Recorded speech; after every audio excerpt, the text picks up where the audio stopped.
Good morning, everyone, and thank you for joining us for our next panel now, looking at how can we use AI to succeed in a new normal in our technology and innovation stream. I'll now hand it over to your moderator for the session, Tom Caton, who's the Chief Revenue Officer at AirDNA. Hi, everyone. Thanks for joining. We've got a distinguished panel here to talk about how to use AI in the new normal. First, I thought I'd better talk about what AI is, as no one seems to know, really. It's I read someone described it as what hasn't been done yet. So, for example, reading letters used to be considered AI, and now that's just a normal program that you can plug in anywhere. So I think really what I'm going to speak to this panel about is how people are using advanced algorithms to automate parts of their business and make it more efficient. Because I think that's what AI means to most of our audience here is how can we automate and use machines that are cleverer than humans and more cost efficient than humans to help our business get better. So I'm just going to go around the room and briefly introduce everyone. But first, let me introduce myself. I'm Tom Caton. I'm the co-founder of AirDNA. We're a data and analytics company. We've been around since 2015, looking at data, market intelligence, pricing, anything to do with the numbers on Airbnb, Vrbo, and the industry. So yes, we actually look into using a lot of machine learning in what we do, but the subject is not me, it's our guest. So let me start with Erik, and perhaps you can tell the audience a bit about yourself, your company. Yeah, go for it. Yeah, hi Tom, thank you for the intro. So I'm Erik from Your Portrait. We are like a mobile-first property management platform. So we provide automated messages, channel manager for Airbnb, Booking.com and Vrbo, and a direct booking website builder as well. And for us, it is special that we can do everything on a mobile app. From the day one, we always focus on mobile technologies. And today, I'm happy to be here with you guys. Great, thanks, Erik. David, you go next. You're actually, I don't know if you know, you've been a customer of ours since 2017. I just looked, so thank you for your business. You look quite blank at that thought. It must be another part of your company looking at our data. But please tell us about Sweetin and tell us about yourself. Okay. So first, it's a pleasure to be here. Thank you for having me. I'm David Sayag, CTO at Sweetin. A bit about myself, I'm about 25 years in the industry of technology, building software solutions.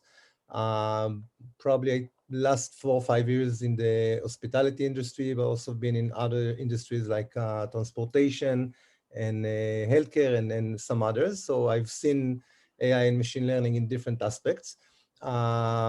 Sweetin is in the operating in the space of short-term rentals with more or less 1,000 properties in main cities in Europe and in Israel.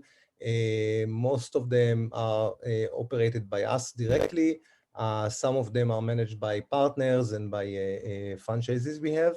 So we have different kind of models, and we do these things. Sweetin, kind of two main points that from day one we wanted to make sure that we, achieving this. One is in the term of the product we are selling. It's not just an apartment rentals for short term, but also we wanted to take both advantages from the hotel industry and the Airbnb-like industry, so the location and the price and everything, but also keep the good things from hotels, which is the concierge services. So basically, you can use our technology to not only book a stay, but also order some services before the stay, during the stay, if it's a car service or a tour, or a breakfast, or many nice things, or additional cleaning, many nice things that you had in hotels, but you don't have today in apartments. Second thing was,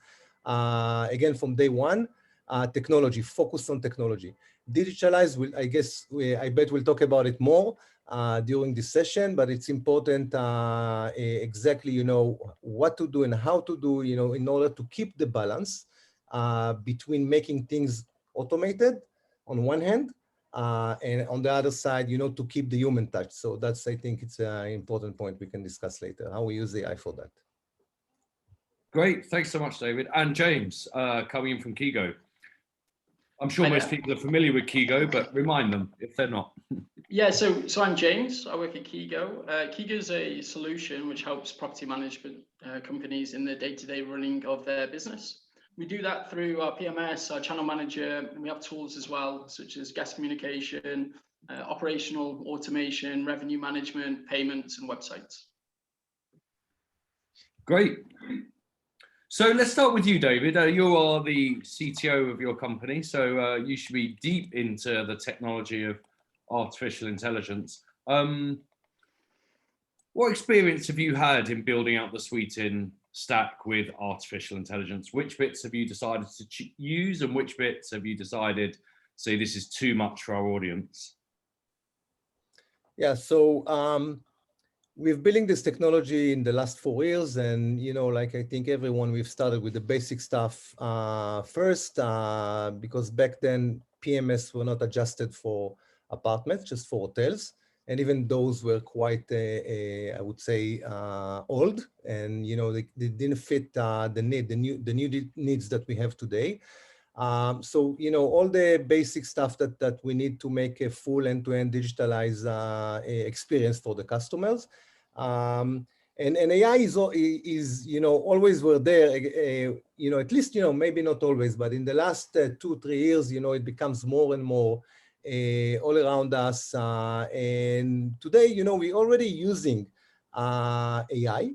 And I bet that many, others are using, maybe even without knowing that. So I'll give you, a few examples of things that already in our solution, and maybe a few points that we are now looking at and exploring, and we think that should come next. So I would start with the very basic. I don't know if it's basic, but those that are most familiar to everyone. So chatbot and smart pricing is something that has been around quite a long. Many are talking about. I think what I can contribute to this discussion, and maybe for our audience, is few, just to make things a bit more accurate, because I see a lot of confusion around it. And sometimes people think that AI should do 100% automation. And sometimes, if it's not, they won't use it, or they don't feel comfortable with it. But specifically about chatbot, so chatbot, when they start first talking about it, the vision was like, somebody, a guest or a customer is sending a message, and immediately the system knows always, doesn't matter what language or what question, how to answer. And of course, the world is not there yet. Okay, there's a lot of still gaps. But the other side of it is not that you shouldn't use it. You should use it, but you should use it smartly. Those tools, AI specifically, in most of the cases today, not only in our industry, is about helping us, okay, getting the right decision in many cases, reduce the manual labor, not eliminate it completely, and guide us. You should interfere there, you should interfere here as a human, but I don't know, 70%, 80% can be done automatically. So specifically for chatbot, if you look at the data, things are getting from chat, questions and issues, most of them are repeating themselves. Like every day you get the same question. How do I get to this apartment? Is there a parking lot there? Things that keep repeating. So for those, you can really do some, nice work that answer it automatically. And, many are already doing it. We are doing it. There are other issues that, if I can give my customer ahead of time the top 5 answers for the question that he's probably going to ask me, I might, in many cases, even eliminate those requests coming into the communication. So that in general, the chat, and this is starting, I see being used in more and more places. But again, we need to understand that it's there, not to 100% complete everything. Fraud detection is definitely there using machine learning and AI. Most of us even not aware. We didn't, of course, develop it internally. We use, all the familiar third-party big players in the market, but we take a decision for every order coming in, whether we want to decline or accept this credit card in the booking time. and it saves a lot of chargebacks and issues and problems. Of course it's there. Smart pricing, again, like a chatbot, maybe I don't see today as a smart pricing system or revenue management system that can do 100% automation. So we don't need to have revenue managers anymore. This will set the price and that's it. It's not the way it works, but it can, again, gives you a lot of insights that help you, or setting the ballpark for the price in a dynamic way, which is very helpful. And last thing I think we are already using, and it's already there. So the online check-in is very important for us. As I said, end-to-end digital experience. And today, one of the hassles that operators have is you have to take copies of the passports and the images and everything. In several countries, it's mandatory by law. And the fines are quite big there if you don't do that, and you then need to delete it. So, the old way is to meet the guest and take those photos. Other way could be send it in WhatsApp, which is also very problematic in terms of, GDPR, privacy, and all this kind of stuff. So what we do today is use machine learning to scan the passports, not only take a photo, scan passports and many other IDs, official IDs, and actually get the expiration date and, all the relevant information, which is sufficient, for what the countries need. Other stuff, let me know if you want me to talk about it later or now, but I'm looking at other 3 areas that the AI can be, which are not done today yet. Yeah, maybe let's go into a bit, and I'll speak to the other hosts about it shortly, about chatbots, okay? So let's say I've got 20 properties that I'm managing, and, you talked a lot of those questions. What you talked about was really what we used to call an frequently asked questions paper, right? And you, with your technology, you put it into a chatbot format. So how much setup? So if I was to be working with Sweetin, how much setup is there to use the chatbot that you use? Does it scan the FAQ and now I have a chatbot, or would I, have a host, have to work a lot harder on making that chatbot smart enough? The nice thing about, central solutions, I mean, if you join us today, we are not building the machine learning or our solution based on your property only, all right? That probably wouldn't work because you need to start getting a lot of data and having a lot of data and train the algorithm and everything. And that's the case in all the others machine learning algorithms. So I guess one operator comparing to other operator, many of the related communication in the chat or the communication in the chat are related, are more or less the same. So it doesn't have to be a specific property for me to know how should I treat those questions. And every solution and every customer who is joining or a partner who is joining us to use our solution is benefiting from all the data that we have collected from all the experience with all the properties we had and all the guests we had.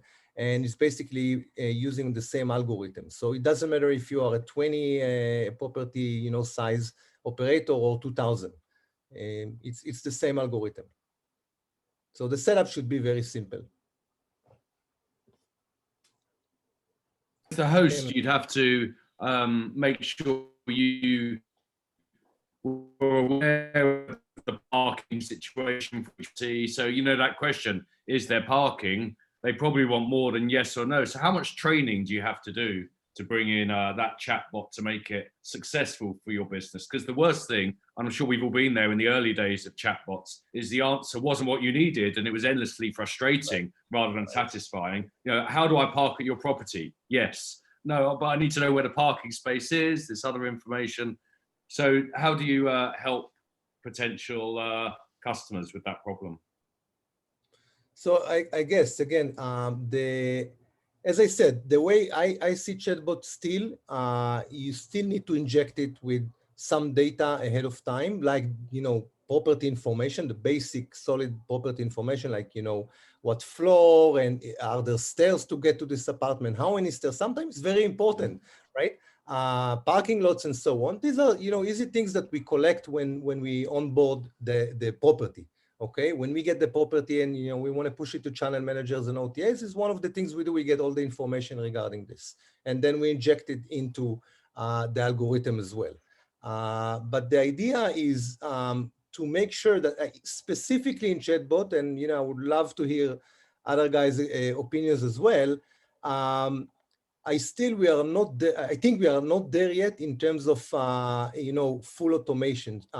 So still questions need to come to somebody to tell you what to do with it. You can alleviate a bit the pain by getting to those answers, but I would be very careful. I mean, in terms of, this is a kind of technology, if it's not 98% working, it's not working. It's kind of a black or white. You need to be very careful.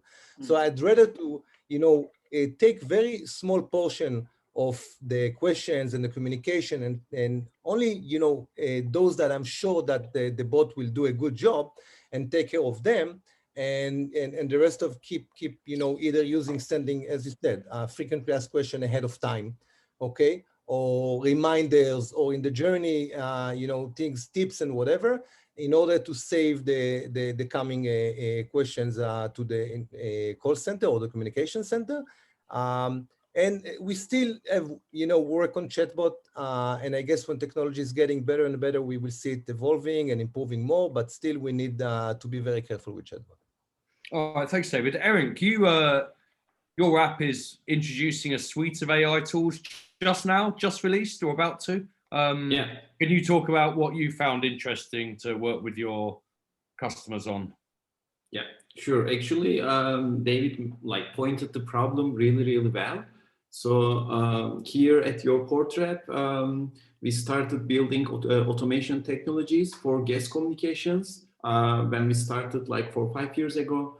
And over the years, we played with millions of guest host communication for our current users. And I'm also personally actively hosting. So I check my Airbnb inbox before the call, and I talk with 3,000 guests already. I'm hosting since 2012, and it is technically a lot of data alone. But imagine 10,000s of people data, and coming together about this guest host communication.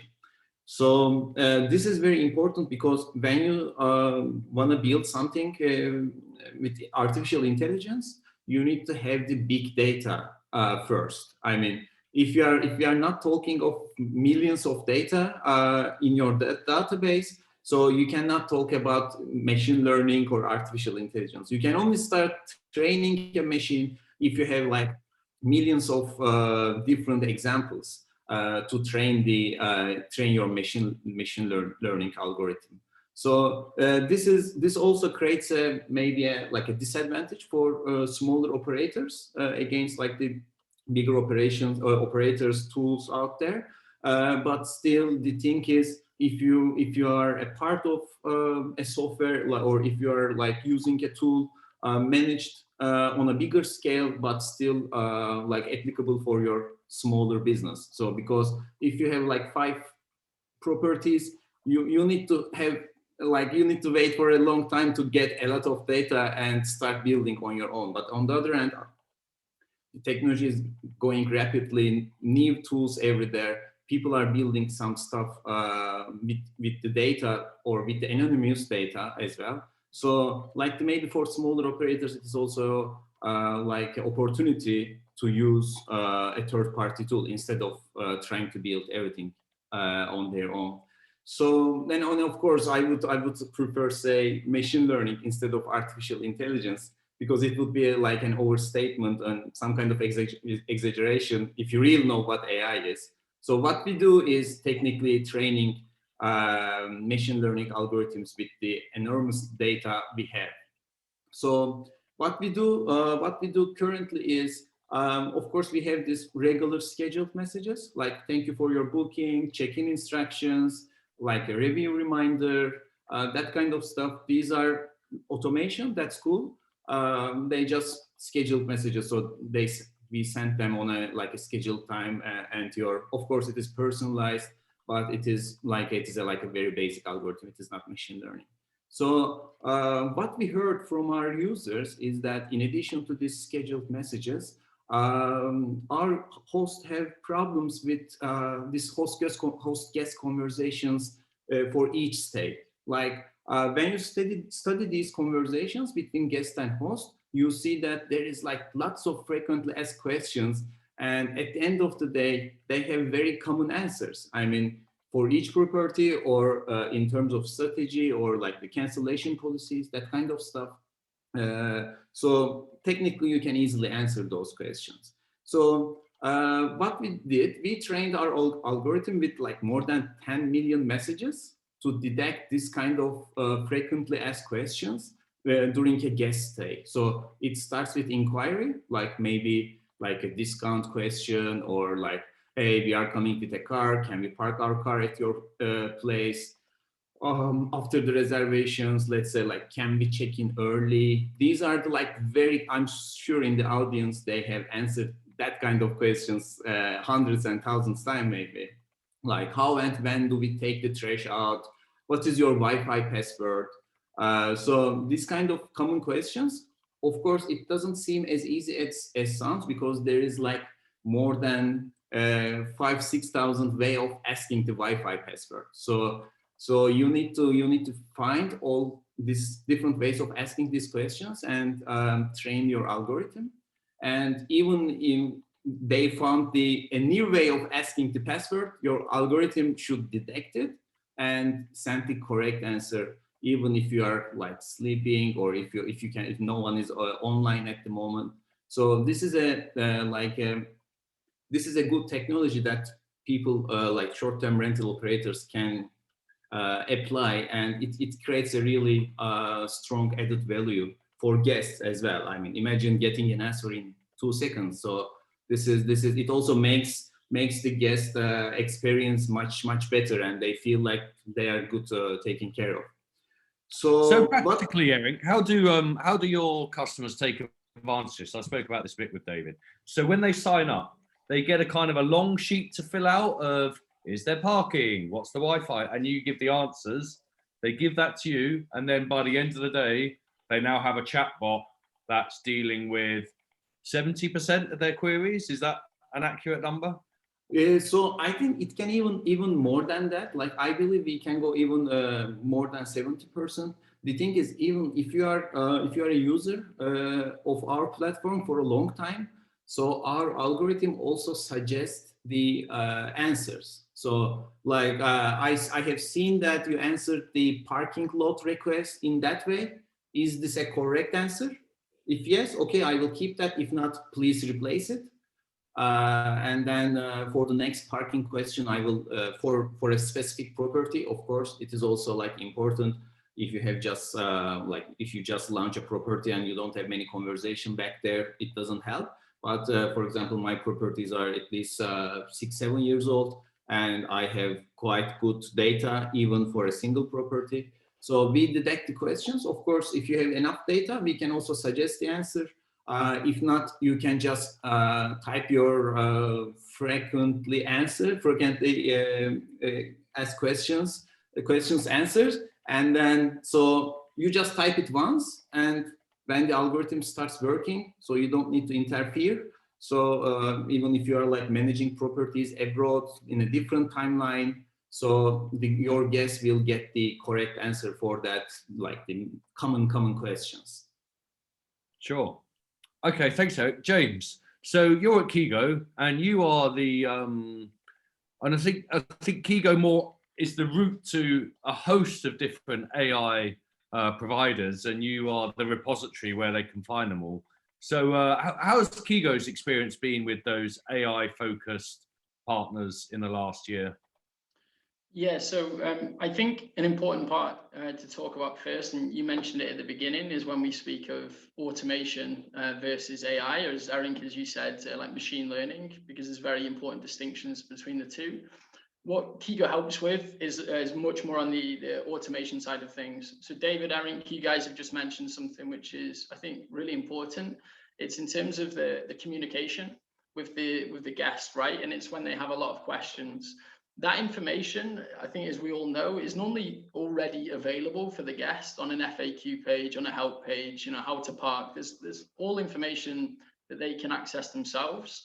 But a lot of time they want to come to the property management company and ask those questions. That's where having things like chatbots can really help.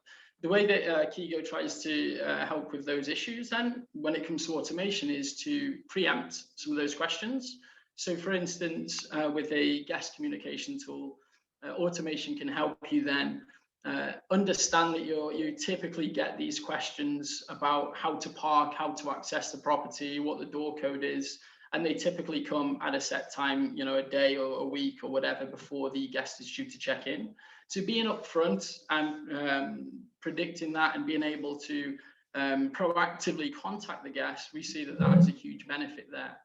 Now, in terms of our partnerships and the companies that we connect with on the more like the true artificial intelligence or the machine learning side, there's a huge advantage to working with companies that have these really advanced chatbots. There's a really strong guest verification platforms.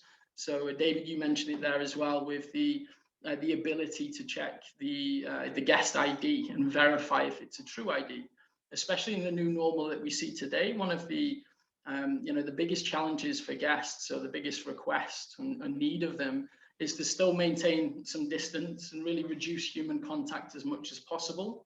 Having to do that, but at the same side, having to check the passport or the ID, obviously those two can't really go together without something like artificial intelligence. So more and more, as we're starting to see these changes and these needs of the guests and how their expectations have changed, we understand they're the kind of companies we really need to integrate for, to help the guest and to help the property management company. Good. Do you think, you talk about the, and this is a big thing I know in Italy, when I've stayed in an Airbnb, this was pre-COVID, you have to check in the passport, they validate it, and you will reference that. But in some ways that can be the charm of staying at a vacation rental, that someone's there to check you in and recommends the restaurant round the corner. And do you think these AI developments are in danger of dehumanizing some of the charm of a traditional vacation rental? I think of the chatbot as well, that just getting the factual Wi-Fi password, or I hear this kind of machine automatically reading out, you can go to these 3 restaurants. It's not quite the same as having a host. Like, you think of that Airbnb spirit of share my home, share the world. And I understand it's difficult at the moment because of our chastened circumstances, as you pointed out, that people maybe don't want that personal check-in at the moment. But I feel when it goes, maybe it will never come back. Eric and David working their algorithms are going to make it so expensive to get a human back, and their technology will be so effective that the charm will be gone out of a holiday. Do you ever think about that in what Kigo can offer, James? Is do you have AI charm apps as well as AI convenience apps? No, look, that's a really good point, and there's a lot of discussion around that. It's how do you please everyone, right? In terms of what the guests want when they're coming to stay. What we're seeing more and more is guests not choosing to stay in hotels as much, and especially in the situation we find ourselves in now, more and more people are going to be staying in vacation rentals, right? So what that means is you've got people used to that concierge experience, being able to talk to someone and be upfront about that. So that's an expectation they have there of the kind of information they get and the kind of contact they would have. So does AI take away from those things? There's an element that it does. What I would say, into David's point here, is it's not I wouldn't think about using a chatbot or even a virtual assistant like Alexa in your home as replacing a human. It's there to help, right? So it's there as to supplement the experience you're already receiving. What I would recommend is, if you do have those tools available where you're going to do things like automatic check-in and you're really reducing the contact, number one, that can be a really good marketing tool for guests that might really want to reduce the amount of contact. So you're really going to attract that type of traveler. For those that don't want it, then they might be put off when they see that as a business, that's what you're offering. So look, it could be as simple as during the booking process to be able to ask the guest what kind of level of contact they would like to receive. It's true. It's true. So often I go on a trip, and if you're on a leisurely vacation, you really want to interact with someone from another country who's a host. We're on a short, sharp business trip. It's like, no, I don't need to know where all the toilets are. I know how a toilet works. Please, just leave. Leave. How do I get you out of my house? Yeah, there is definitely conflicting thoughts on how that works. So, what do you think, David? Is AI, as you as a technology man, are you going to ruin holidays for everyone of the future because your technology will be so good and so slick? Regarding this, I think it's, again, really excellent point. I mentioned it in the beginning. You know, if you take the technology too far, sometimes too early, it's not good. But the way I look at it is this. The role of technology here, first of all, you know, if you look at the new generations, you know, many of them, what you call the human touch, okay, which was really important in the legacy hotels, and, you know, a lot articles and studies about it. But, you know, many of the new generation, the millennial, they don't want to, you know, this is a friction for them. If they need to talk to someone to set, you know, appointment, and I want to meet you at 4, and you know what, I'm going to be late. I don't want to talk to anyone. Just, you know, give me my applications. I want to, you know, just click on a button, the door is opens automatically, and that's it. If there's a problem, maybe I need you. Some of them do, you know, still want that, which is, you know, fair, and that's okay. But the technology, and that's exactly what I'm saying, you should use the technology to guide you, to help you, and it will enable you to reduce those and cases where today it's black or white, it's all or nothing, okay? Either you have humans are opening the door for everyone or not. Technology will help you by personalization, by taking data and understanding, you know, what are the preferences of your guest, based on, you know, many other features like the age and the source where they book from, and the booking window, whatever. It will let you know what, this customer or this guest, you know, you should maybe greet him manually or humanly, or, you know, in these cases, you should, you know, talk to them. It comes across, you know, everywhere in the booking window, before, pre-stay, post-stay even. So the technology is there to help you, not eliminate to zero. You know, we saw in the COVID area now, what happens to, you know, most of the operators, or if not all of the operators. One day you wake up, no revenues, no bookings, but rent and stuff, and big stuff, you know, guest relation and communication center. So, you know, we, even before the industry, were looking to reduce those manual labors, because you achieve two things: better experience for the customers and less cost, okay, reduced cost. Now, everyone see that, you know, this could be a real problem. You really need to take some, you know, more steps to reduce, but you cannot reduce to zero. And I don't believe in that industry specifically, as opposed to others, maybe it shouldn't go to zero, but it should reduce it to minimum. And, you know, we still need to see where the sweet spot is. Sure. Let's go on to pricing and that side of artificial intelligence, because the guest communication, I think it's clear to the audience, you can save a lot of time. If you host a lot of properties, you're really sick of saying what the Wi-Fi password is, and this can be a great advantage. But we also talk about the downside. Now, if we talk about pricing, is this only upside for the guest? Now, let me talk a little bit about AirDNA's experience with pricing. So we've kind of put one foot in the pricing game for a while. It's a feature on our app. It doesn't integrate with, so it doesn't automate the pricing for you. But if you put it in your property, it automates what the price we believe it should be by using our algorithms to study the market. It's not been super popular. You know what's been far more popular is our custom comps feature, where you upload your property, and here are the 20 most comparable properties to your one. And what it seems to indicate is people like to take more ownership. Right? I don't quite believe your dynamic pricing, because you tell me there's a lot of algorithms. I don't really understand them, even if you showed them to me, but I do understand my comps, and I can see these 20 properties around me, and I should price position my place in reflection to these comps. So do you think this is a general problem with pricing and AI, is even though, you know, the smart guys like Eric and David are building these amazingly clever algorithms, for me as a user, I don't understand them. So I need it simplified to be able to take advantage of it. So Eric, have you found this in building any of your tools, that you need to, even though you can give a better answer to the customer, you need to simplify it to make it something that they can understand more easily?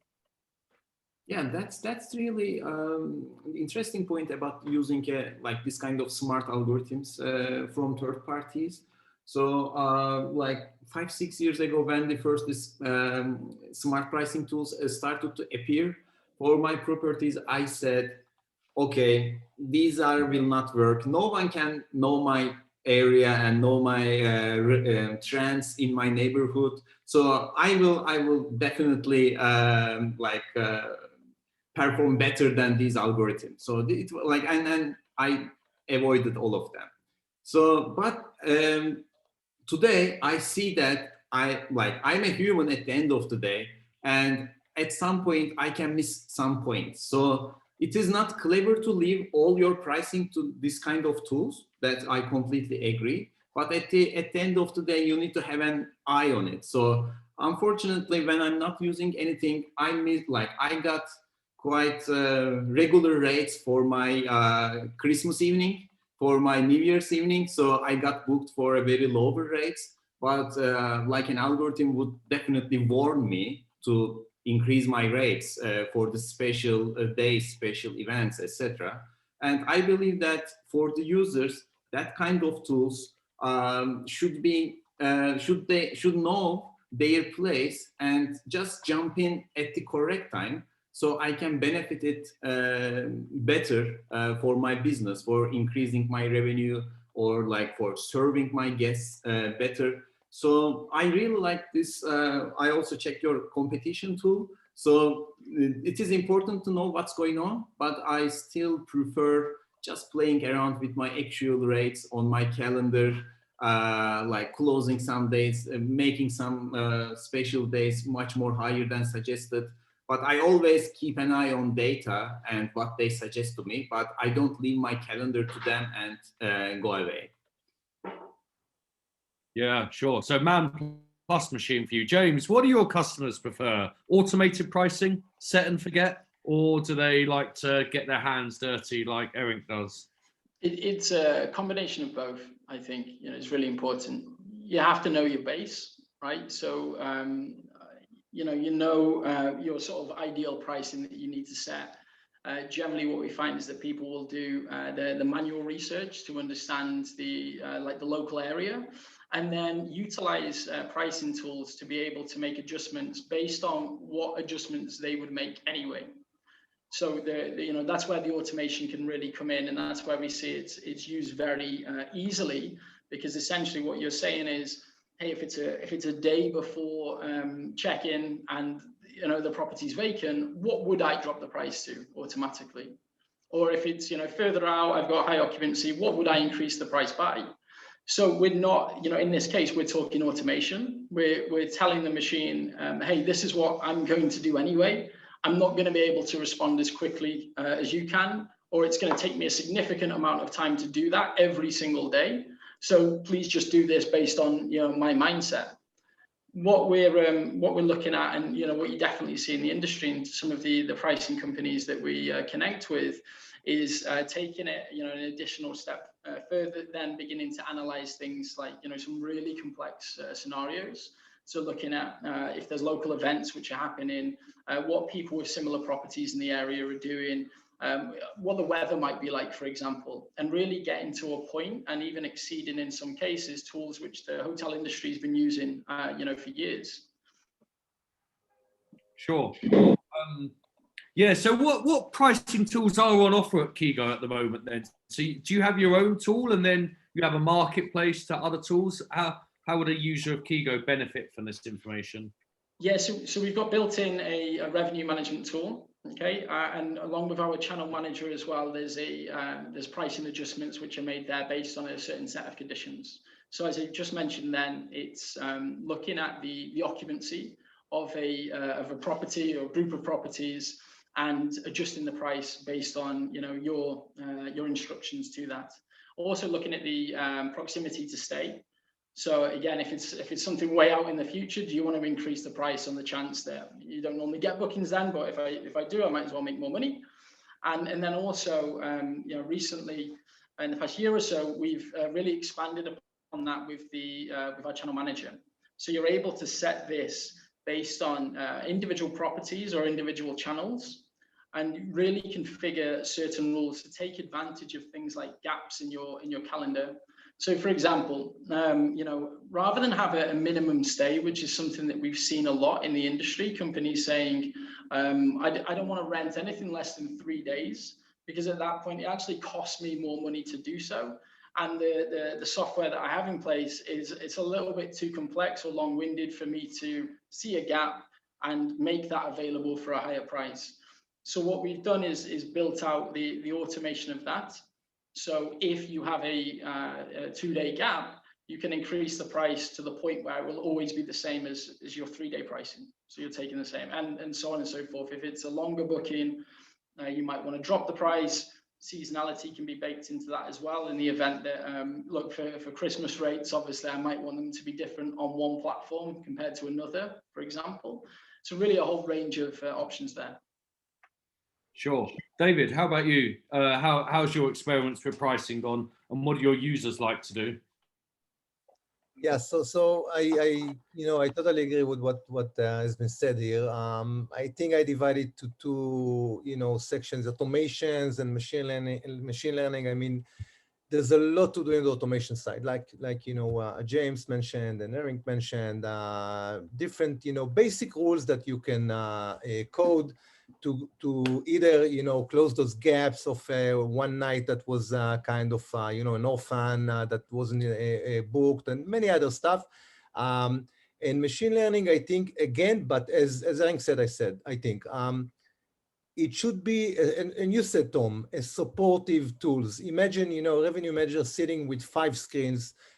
Every screen you have, windows open, like 10 windows opens in every screen, and, events and weather and CompSet and so many information is coming in, and it's so dynamic and it's changing all the time.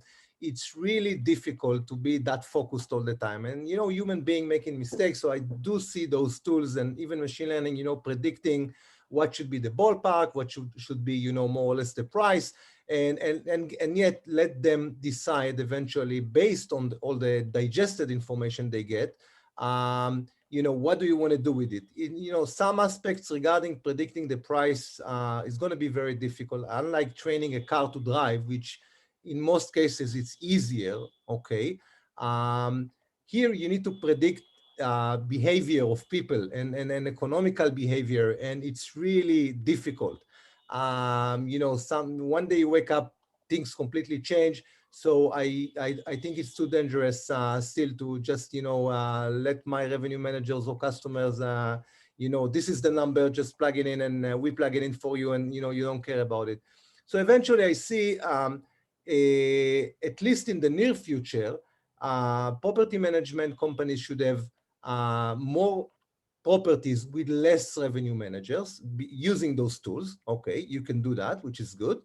And for those who work as revenue managers, they get better tools and better suggestions based on which they can, decide what the price is. It's a combination of those two things. Right. I mean, I think, we got really deep into the pricing game and then looked at what other people were doing, and such a large proportion of hosts out there still just have weekday, weekend pricing. Maybe summer, winter, season, off-season difference. So I feel there's so much opportunity, and it was, it can sometimes be frustrating when you have a customer who's paying you money.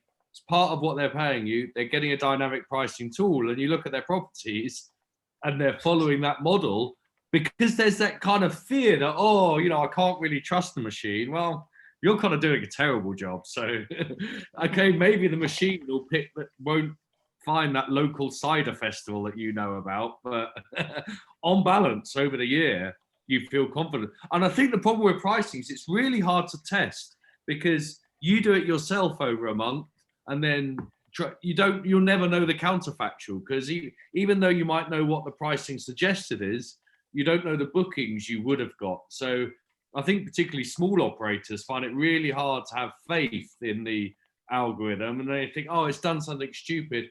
Oh no, I can't trust the algorithm. Instead, I'm going to have 1-2 full-time employees checking the pricing, changing them every day. When you believe the pricing, and not just AirDNA, of course, but all the other price labs and beyond pricing have spent millions of dollars on the research and have great data scientists to build out these things. But I feel there's just a gap, and I think this is across AI, that people can't believe that the AI is better, even if the makers of it feel very confident it is. Let me move on a bit to integrating these tools together. So we talked about a few different areas. Eric, how do you try and help your customers integrate all the different all the different tools that they might put together? Because all of us can't build everything. I know you've done some work on trying to make that smooth for your customers. Tell us. Yeah, that's important. Like, we talk about very different tools and very different areas, and you cannot be expert on that very specific areas. Like for pricing, so we don't know much, so it doesn't make sense for us to offer a rate for your property. Instead, there are a lot of experts out there, like you mentioned some of them, and you need to just we just, like, as a technology providers, we just need to do what we do at best. So for in terms of pricing, we are integrating with all those tools out there. I believe, like, for example, Kigo has a huge marketplace for these partners and different solutions that you can integrate. I know that AirDNA offers the data for like developers, or if you want to build a tool out there on top of that. That's why when we built our new machine learning tool for guest communication, we built it as an open API. Like everyone, like for developers, for example, they can take our stuff and build some creative tool on top of that. So it is, of course, integrated in our current solution with your portrait. But like, let's say you're a large scale operator, or you are building your in-house software. So, and you just wanted to add this capability into your own tool. In that case, you need to like cooperate with third-party tools and bring them in and integrate them and let them talk to each other.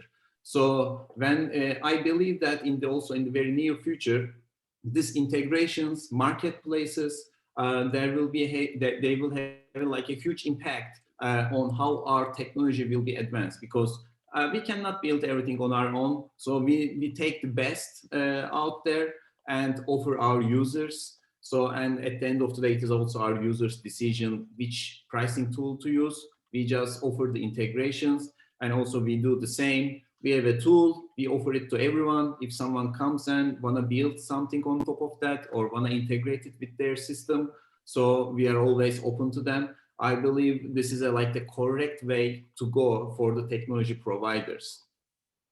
Sure. So at Kigo, how many people in your marketplace now, and how do you select them, and do they ever compete with what Kigo offers, or are you trying to be a huge ecosystem? No, that's it's a good point, right? So we do connect with pricing tools and companies which offer dynamic pricing, and we have built in to our platform pricing tools. So it's understanding sometimes that just like how AI is there to help us and not replace us, and that's how Kigo views the partners that we're connecting with. So, when it comes to pricing tools, there'll be a supplement to what it is that we already offer. And then, of course, because some of these tools, as Eric rightly said, there are companies set up dedicated to perform, these actions where they've built their whole industry, they built their whole company around this technology. So, we offer, there's a framework that we offer in many areas, and then we'll connect with and look at connecting with companies that are really specializing, have a lot of experience, and huge amount of data when it comes to being able to help with that. So yeah, with pricing, for example, being able to really analyze markets when it comes to chatbots. that's a really important integration that we offer there as well. Sure. And you, David, I guess there must be, if you just went crazy on technology and apps, there must be like 80 companies who'll take a monthly subscription off you out there. From well, all of us here probably, and the amount out there. How do you manage to help your customers who all got different tastes in what they want to bring into their service? Maybe they just really like this particular chat provider and it's not your one, but you still want their business. But how do you try and integrate with so many different providers out there? Yeah, I mean, so one of the things I learned from really great sales guy in the past is sometimes you just need to say no. If you say yes for everything, you find yourself building and customizing every day. Okay, you don't want to customize every day. It's going to kill you. So I guess, yeah, definitely you need to let them have a choice and pick their own. So sometimes we have the top 5, top 6. Sometimes it's just one. Depends what we do. I'll give you an example. We have integration with the digital lock systems. Okay, so unique expertise with is never something that we will develop in ourselves, right? Like many other stuff. But we have only currently one option. We have planned to add 2 more in the roadmap, but currently we have 1, so you can use it or not. Others, we have choices of 3 or 4 that you can select from. We try, of course, to pick the top 4. Okay, so we do some surveys and we check, and then we use it ourselves also, some of them, because we're also an operator. That's, I think, one of the things that makes us a bit unique. We have a lot of experience in the field in operations. What this tool is doing, comparing to other tools. So when some cases when they want to have something that we don't support, but we explain to them why this solution is good based on our experience, we found out that in many cases it actually made them change their mind if they're not only supported that. So it varies. Sometimes we will support it for them, sometimes we say no, sometimes it's in the list. This is a game that we need to play. Sure. So we've talked a bit about the state of AI today. Do we have any predictions on what things are going to look like in 5 years? So when we see the exponential rate of development, people famously talk about AI are not only going to take our jobs, they're going to take our world and take us all over. How do you think AI could interact in a vacation rental in 5 years? Is it going to be a dystopian view where you're just interacting with a tin can robot and that's all there is, or with a fake view coming out your window that's actually plastered on a wall that really makes it look like the Caribbean, even though you're in rainy West Wales? I mean, how far could it go? What do you think, James? I kind of want to say, look at Japan sometimes, because you see some really interesting examples there in hotels. But I think that's more of a funny answer, because they have actual robots that can man the concierge desks, and they have actual robot cleaners that clean the rooms. I don't think that's necessarily where it's going to go to. I think there's going to be more sophistication when it comes to things like chatbots, like because of the way that they work, and they're constantly learning, and because data's being added at an exponential rate, they're going to improve very, very quickly, very, very soon. I think one huge area is virtual assistants that you have. So things like Alexa in homes, being able already to work with connected devices, for those that have smart homes, can offer a fantastic experience for the guest. There's already some virtual concierge apps that you can get for Alexa to today provide really great benefits for the guests. I think they're areas that we need to watch closely and maybe already invest in. Sure, David. I think there are some near future things that I'm expecting to see quite soon developed in this area, and some if I look really far, yeah, I think that eventually of course we're going to see more and more and more machine learning and automation in those systems. No one can stop that. It's going to happen, not only in our industry. It's a very, very strong trend. I've seen a movie, I think it was already 2 years ago, the robot developed that, learned the house and know exactly how to clean the house and organize everything back to, to the right place. And that would be really nice if you can use robots to do that. I guess, that's the real far future. Something that's maybe a bit more concrete is, predictions of failures within the home devices. I mean, if we can collect data, and we can collect data regarding, the washing machine or the air condition or the heating, and know in advance, what, you're going to have a failure in the next whatever weeks in this apartment, so we can really make things much better in terms of cost and fixing it, and also the guest experience, because we can fix it ahead of time before the guest actually, find out and call us and say, it didn't work. So this kind of stuff I expect to see. I expect to see in the marketing side and in the communication side.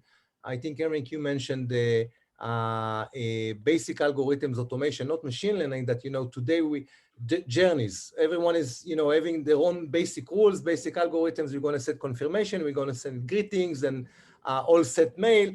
But this is something I really look to, see improvements, because I guess based on the data, we can personalize how we do the journey. Okay, depends on many aspects, like when we send, what's in the text. And for this, we can do two important things. One is reduce or minimize cancellations. Okay, because if you know what to say, when to say, and how you can reduce cancellations, which is a big issue in our industry. And the second thing that you can do is really, I mean, everything that relates to upsell and cross-sell. Okay, if I use it smartly and personalized, I can sell car service, I can sell, any tools and additional service. If it's just, work automatically 2 weeks before, 3 weeks before, it's not really working well. So these are areas and, that I expect to see improvements there using algorithms. Sure. Eric, what do you think?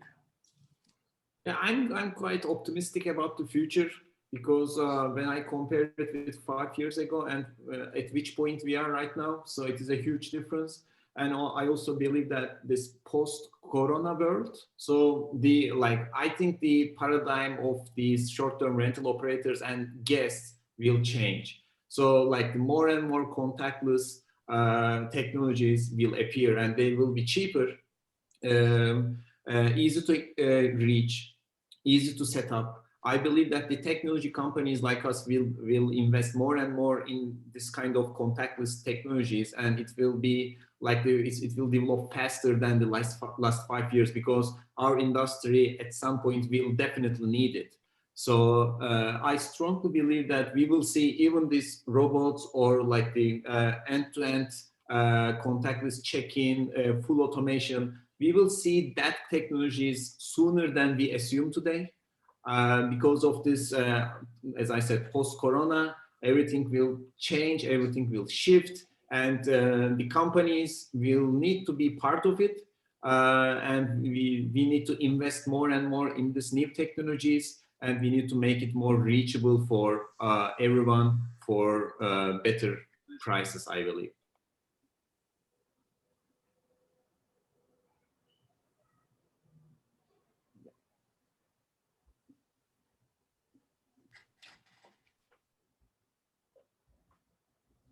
Hi guys, I think I dropped out there for a second, but I'm back. No and we're just coming to the end of our time here. So thanks ever so much to David, James, Eric for your thoughts on AI, and I hope it was useful for the audience. So thank you very much. Thank you. Thank you. Thank you. Bye-bye.